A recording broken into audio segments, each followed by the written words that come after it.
அற்புத கீர்த்தி வேண்டி ஆனந்த வாழ்க்கை வேண்டி நற்பொருள் துவிதல் வேண்டி நலமெல்லாம் பெருக வேண்டி கற்பகமூர்த்தியானை பொற்பதம் பணிந்துவாரே பொய்யில்லை கண்ட உண்மை.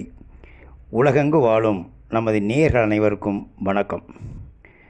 வருகின்ற தை 16 அன்று 29/1/2025 புதன்கிழமை அன்று தை அமாவாசை வருகிறது. பொதுவாக அமாவாசை விரதம் இருந்து அதை கடைபிடிப்பவர்கள், அதாவது இறந்தவர்களுக்கு மாதந்தோறும் பித்ருக்கடன் செலுத்துவதில் ஏதாவது ஒரு காரணமாக தடைபட்டு போனால் ஆடி அமாவாசை என்றும், மறந்தவர்களுக்கு மகாவலி அமாவாசை என்றும், தடுமாற விட்டவர்களுக்கு தை அமாவாசை என்றும் திதி கொடுப்பது என்பது பொது விதியாகும். ஆனால் இந்த தை அமாவாசை பொறுத்தவரை தை அமாவாசை அன்று செய்வது தவறில்லை என்றாலும், அடுத்து வரும் 3ஆம் பிறையான, அதாவது வளபிறை என்று, வெள்ளிக்கிழமையன்று நீங்கள் நினைத்த காரியங்களும் தடைபெற்ற காரியங்களும் எந்தவித தடையில்லாமல் நடைபெறும் என்பதில் உறுதியாக சொல்லலாம். அதாவது இந்த தை அமாவாசை புதன்கிழமையன்று பொதுவான விதியாக அன்று எல்லோரும் செய்வது பொதுவான விதி என்றாலும், உங்கள் வீட்டில் நீங்கள் ஏதாவது நினைத்த காரியங்கள், தடைபட்டு நின்ற காரியங்கள் தடையில்லாமல் நடப்பதற்கு இந்த தை அமாவாசை அடுத்து வரக்கூடிய வளபிறை என்று வெள்ளிக்கிழமை செய்வது மிகவும் சிறப்பானது என்பது உறுதியாக சொல்லலாம். பொதுவாக மக்கள் இந்த அமாவாசை அன்று கூட பாருங்கள், அது நல்ல நாள் என்று அன்றைக்கு இந்த வீடு மனை இதற்கு அட்வான்ஸ் கொடுப்பதும் அல்லது அது பதிவு செய்வது கூட வழக்கமாக ஒரு நிகழ்ச்சியாக, அதை ஒரு முக்கிய காரியங்களாக செய்து கொண்டிருக்கிறார்கள். நம்பிக்கையின் அடிப்படையில் அது நிறைந்த அமாவாசை, நல்ல நாள் அப்படிங்கிறது. குறிப்பாக அந்த திருமண பொருத்தம் பார்ப்பது கூட அன்றைக்கு இன்றைக்கி அமாவாசை, அதனால் திருமண பொருத்தம் பார்ப்பது நல்லது என்று சொன்னார்கள் அப்படின்னு வருவாங்க. இது முக்கியமாக முற்றிலும் அது தவறானது என்று தான் சொல்லலாம். காரணம், பொதுவாக பாருங்கள், ஒரு முக்கிய நிகழ்வு என்பது ஒரு வருடத்தின் முதல் நாள் அன்றோ அல்லது வருடப்பிறப்பு அன்றோ வருடத்தின் மறுநாள் என்பது அந்த 3 நாட்கள் விளக்கப்படுவது முக்கியமானதாகும்.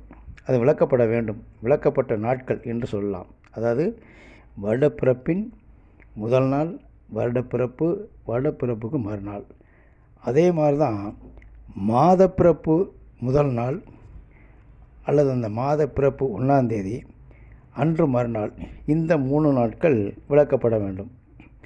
அதே அடிப்படையில் தான் அமாவாசைக்கு முதல் நாள் அன்றும், அமாவாசை அன்றும், அமாவாசைக்கு மறுநாள் அன்றும் எந்த காரியங்களும் செய்வது ஒரு முக்கியமான காரியங்கள், அது சிறப்பானது ஆகாது என்று சொல்லலாம். அடுத்து பௌர்ணமி அன்று கூட நல்ல நாட்கள், நிறைந்த பௌர்ணமி என்று சொல்லுகிறார்கள். ஆனால் அதுவும் தவறானது. முக்கிய நிகழ்ச்சிகளை, முக்கிய காரியங்களை அன்றைக்கு செய்வதை தவிர்த்து வளபிறையில் செய்வது, அதாவது 3ஆம் பிறையில் ஒரு முக்கியமான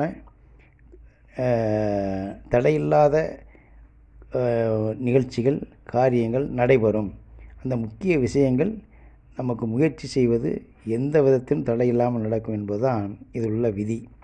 இப்போ அமாவாசைக்கு ஒரு நாளைக்கு முன்னாடியோ, அமாவாசை அன்றோ, அமாவாசைக்கு மறுநாளோ, பௌர்ணமிக்கு முன்னாடி ஒரு நாளோ, பௌர்ணமி அன்றோ, பௌர்ணமிக்கு மறுநாளோ, இப்படி இந்த நாட்கள்லாம் விளக்கப்படக்கூடிய நாட்கள். அதாவது முக்கிய சில காரியங்களை செய்வதில் குறிப்பாக பாருங்கள், இந்த முகமதியர்கள் கூட, அதாவது ஒரு 45 நாள் அல்லது ஒரு மாதம் கூட அவர்கள் விரதம் இருந்து நோன்பு அதை முடிப்பது என்பது நோன்பு முடித்து ரம்ஜான் என்று கொண்டாடப்படுவது.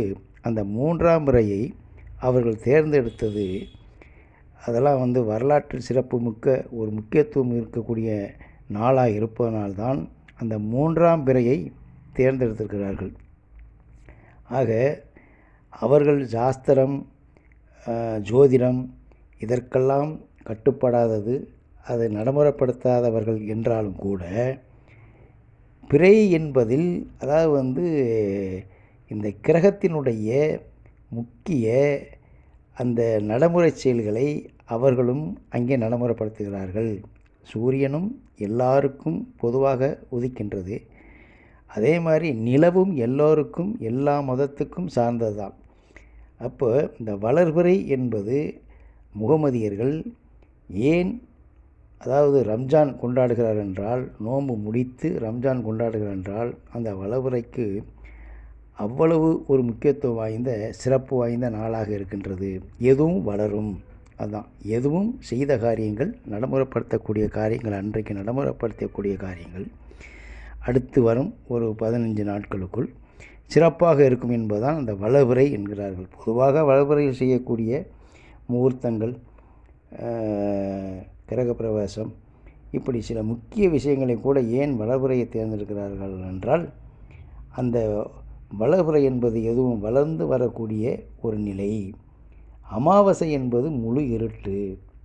அது முக்கியமாக பித்திருக்களுக்கு பித்திருக்கடன் அந்த அமாவாசை என்பதும் தானே தவிர, ஆனால் ஒரு சில பேர் ஏதாவது தடைப்பட்ட காரியங்கள், நினைத்த காரியங்கள் நிறைவேற வேண்டும் அல்லது தோஷங்கள் விலக வேண்டும், இதெல்லாம் அனுசரித்து செய்யக்கூடியவர்கள் அந்த அமாவாசை அன்று செய்வதை தவிர்த்து வளர்பிறை என்று செய்வது சாலச் சிறந்தது. அதுதான் இதில் இருக்கக்கூடிய சிறப்பு. குறிப்பாக இறந்தவர்களுக்கு பித்திருக்கடன் கொடுப்பது மட்டுமே அமாவாசைக்கு உகந்ததாகும். இதுதான் இதில் இருக்கக்கூடிய சிறப்பு. ஆகவே இந்த தை அமாவாசை அன்று ஒரு சிலர் பல முக்கிய நிகழ்ச்சிகளையும் தடைப்பட்ட காரியங்களையும் நடைமுறைப்படுத்த வேண்டும், நடைபெற வேண்டும். அதற்கு இந்த மாதிரி அமாவாசையில் போய் இந்த கடன் செய்து கொண்டால் அமாவாசை அன்னைக்கு அந்த சாங்கியங்களை செய்வது, குறிப்பாக அந்த தெய்வத்தலங்களில் போய் அதை செய்து கடற்கரையில் போய் செய்து மறுபடி கோயில்களை போய் அந்த வேண்டுதலை செய்வது என்பதெல்லாம் கண்டிப்பாக அமாவாசை அன்னைக்கு செய்யக்கூடாது. அது வளர்பிறை என்று செய்வதுதான் சிறப்பானதாகும்.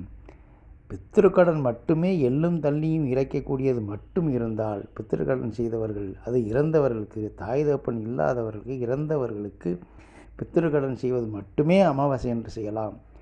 மற்ற காரியங்கள் நினைத்தது நிறைவேறும் என்று சில பேர்கள் அந்த அமாவாசை அன்னைக்கு திதி கொடுத்து விட்டு கோயிலுக்கு போயிட்டு வர்றவர்களெல்லாம் அடுத்து வரக்கூடிய வெள்ளிக்கிழமை என்று செய்வது சிறப்பு என்று தெரிவித்து, நமது நேயர்கள் எண்ணிய முடிதல் வேண்டும், நல்லவே எண்ணல் வேண்டும், திண்ணிய நெஞ்ச வேண்டும், தெளிந்த நல்ல அறிய வேண்டும். அதற்கு யாரானை காவிலுரை எண்ணானை கண்டளித்த போரானை கண்டுதனை போற்றினால் வாராத புக்தி வரும், பக்தி வரும், புத்திர சம்பத்து வரும், சக்தி வரும், சிக்தி வரும், வெற்றி வரும் தானே என்று சொல்லி வாழ்க வளமுடன். நன்றி, வணக்கம்.